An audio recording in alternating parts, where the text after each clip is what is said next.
حضرت امام ابو یوسف رحمت اللہ علیہ سے منقول ہے نقل متواتر سے کہ حضرت درس حدیث دے رہے تھے اور یہ حدیث بیان میں آئی کہ کان النبی صلی اللہ علیہ وسلم یحب الدبا، حضرت لوکی کدو پسند فرماتے تھے.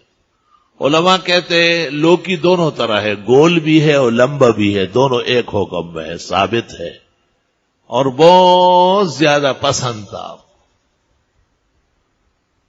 حضرت انس کہتے ہیں مجھے پسند نہیں تھا. ایک دن میں نے دیکھا کانا یتبع ویتبعہ فی القصع، آپ پلیٹ میں اس کے ٹکڑے تلاش کر رہے تھے. بس اس دن سے میرے دل میں محبت بیٹھ گئی. حضرت انس کے ہاں ہمیشہ لوکی بنتی تھی، کدو. ہمارے بعض مہمن برادریوں کے ہاں کدو شریف کہلاتا ہے اور جمعے کے دن کا خاص ڈش ہے. ہمارے ڈاکٹر صاحب وہ کہتے ہیں گورے منگتے ہوئے کدو نے شریف جو پڑا ہے. میں نے کہا ان کے آباء و اجداد کی طرف سے جب ان پر دین کا غلبہ تھا تو یہ محترم کھانا اس زمانے سے معروف ہے. عجائب و غرائب ہے اس کے. کہتے دل کے بہت سارے امراض جو تقریباً لا علاج ہے اس کا علاج صرف کدو ہے. کدو ابال کے کھائے، کدو کے ٹکڑے کھائے، کدو کا شوربہ پیے، کدو کا مربع کھائے، کدو کھائے، یہاں تک کہ بیماری جڑ سے کٹ جاتی ہے.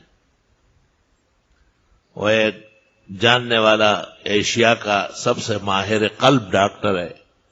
ایک دن مجھے واقعہ سنایا کہ ایک ایسے شخص کو لایا گیا جو ناپسندیدہ تھا، لیکن لانے والا میرا دوست تھا. اس نے کہا ذرا ہمارے آدمی کو دیکھو.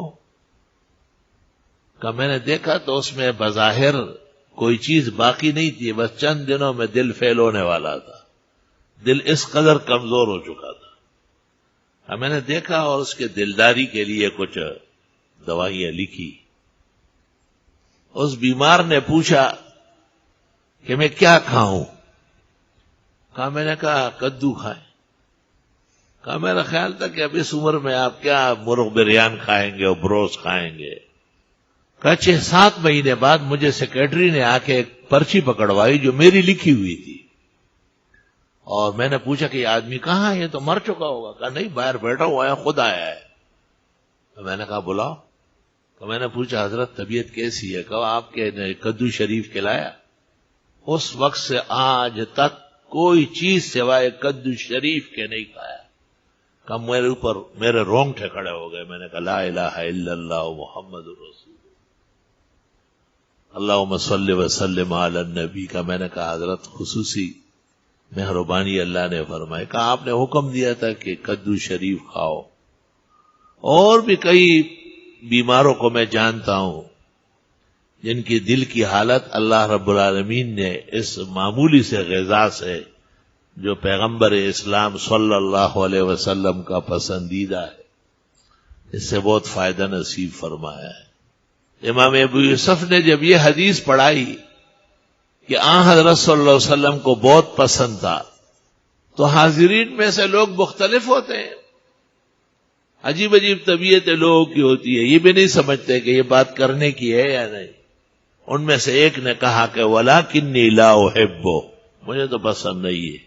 فَصَلَّ السَّيْفَ، آپ نے تلوار اٹھائی اور اس نے کہا تُب وَإِلَّا لَأَقْتُلَنَّكَ، توبہ کرو ورنہ گردن تیری اتارتا ہوں. تو نبی کے مقابلے پہ اتر آتا ہے. پیغمبر پسند کرتے تھے اگر آپ کو پسند نہیں ہے تو چپ رہو، خاموش رہو. اس کے اعلان کی کیا ضرورت ہے؟ علماء کہتے مشاکلہ سوری کفر کے قبیل میں سے. آدمی اپنی طبیعت پر رو لے کہ میں کیوں نبی سے دور ہوں اور میری طبیعت میں کیوں موافقت نہیں ہے، مخالفت ہے، تو اس کے اعلان کی کیا ضرورت ہے؟ علماء دین فرماتے ہیں کہ ویسے ایک معاملہ جائز اور مباح کا ہے، لیکن جب وہ مقابلے میں آ جائے تو پھر اس کی ضرورت بہت زیادہ بڑھ جاتی ہے.